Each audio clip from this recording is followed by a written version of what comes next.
The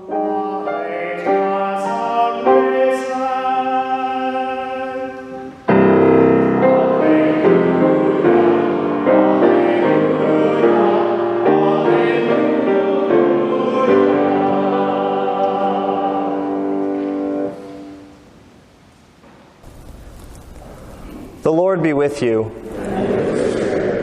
A reading from the Holy Gospel according to Mark.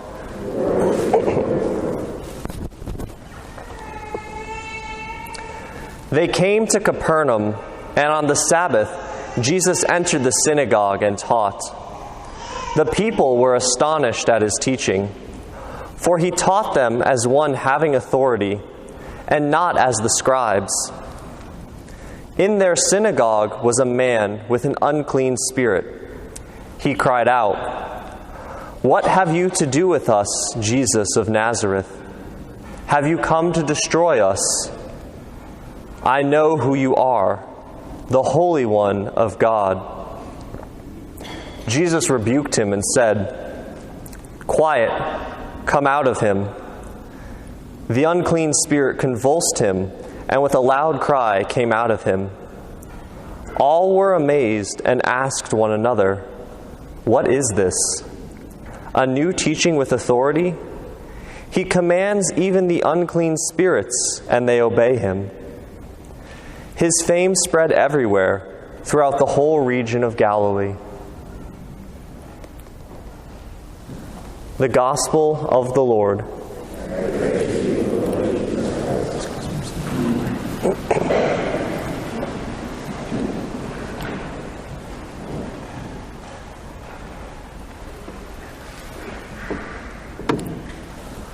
I imagine all of us, when given the choice between walking through a beautiful park where the grass is really green, the flowers are blooming in their beautiful reds and violets and yellows, and maybe there's the breeze blowing, bringing in the slight just smell of nature. Maybe it's a little bit of fresh cut grass as well. Between that and between walking down a dark, narrow alley that kind of smells because it's lined with dumpsters, with flies surrounding it that are, swarming around decaying flowers, I'm sure we would all pick the very nice, clean park over the dark alley. And why is that? Why is it obvious? Well, because cleanliness is attractive to us. Things that are clean, things that are pure and ordered are naturally attractive to us. Things that are disordered, things that are unclean, are repulsive to us. They're not attractive to us. There's something innate about them that bothers us and disturbs us. And cleanliness, being clean and unclean, is what Jesus came to solve. And this is a major theme coming up in Mark's Gospel, a theme that we're going to see over and over again in the coming weeks, and that we're really going to dive into here today with Mark. Jesus has come into the world to cleanse the world. This is both a physical cleansing and a spiritual cleansing, because the two are united to each other. And Christ has come in power and authority to cleanse the world, to cleanse us. And this is not some sort of hyperbole either that Mark is making. There is a real battle going on here, a battle that has been going on since before time started, a battle between the forces of good, the kingdom of God, and those of the unclean spirits, those of the adversary, those of Satan. There's a real battle that's going on. And Christ is coming here, and the battle is climaxing, and he is going to show and prove his victory. And he invites us along with him in that. As we see in today's gospel, there are sort of two teams forming. There is the team of Christ, of God. Last week we heard about the call of the first four apostles. So not all of them have been called yet in Mark's gospel, but last week we heard about the call of the first four. And Jesus has gathered those four around himself, and he's brought them here today to the synagogue to teach them and to show him his power. And all the way through to today, Jesus is continuing to grow his team, and he invites us to be on that team. As those who are baptized, we are invited to be on Christ's team. And that team stands in opposition to the adversary, right? In this case, the adversary, the unclean spirits, or Satan and his demons. Those stand opposed to Christ. Those who are masters of chaos, masters of disorder, trying to destroy the good things of the world and bring disorder to them. And Christ is not going to stand for that. He is not going to allow this standoff to remain, the standoff between the team of Christ and the team of evil. Christ has come to show his power and authority, and to show that in a very clear and succinct way to his apostles. Here we see today in the scriptures, right, Christ casts out this unclean spirit from this man, this spirit that has been bringing disorder and uncleanliness to his life, right? Christ has the power and authority to drive that away. Victory is here. The kingdom of God is here.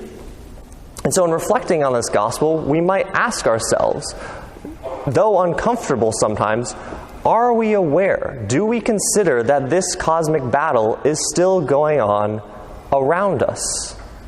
Are we aware that we, our family, and our friends are still very much a part of this battle with Christ? It's ongoing to today. And though most of us do not regularly or have any interactions with full demonic possessions, though they do exist, most of us are going to face sin and temptation in other ways, through some sort of temptation or oppression in our lives that are still greatly sinful. Whether we're committing venial sins or mortal sins, we're still creating disorder in our lives, right? We are still becoming unclean. And Christ is here to help us with that, right? Whether we are becoming unclean because of the things that we say through our lips, whether it be through gossip or slander of others, or whether it be a lack of control that we might have of our passions, whether that be in food or abusive drink or consuming of explicit media, right? These things bring disorder into our lives. They are not good for us. And so Christ is here to help us with these things, to help us in this ongoing battle that we face day in and day out. And he does that through the power of his word. Right? We see today the power of Christ's word is very strong. The adversary has no option but to respond to his word. And this is why it becomes then so important for us to consume his word, right? To listen to the words of Christ, but then also to speak them in our world, to speak the truths of the gospel, to fill our words with his words, not with slander and gossip, but with words of truth, love, and compassion, and with prayer.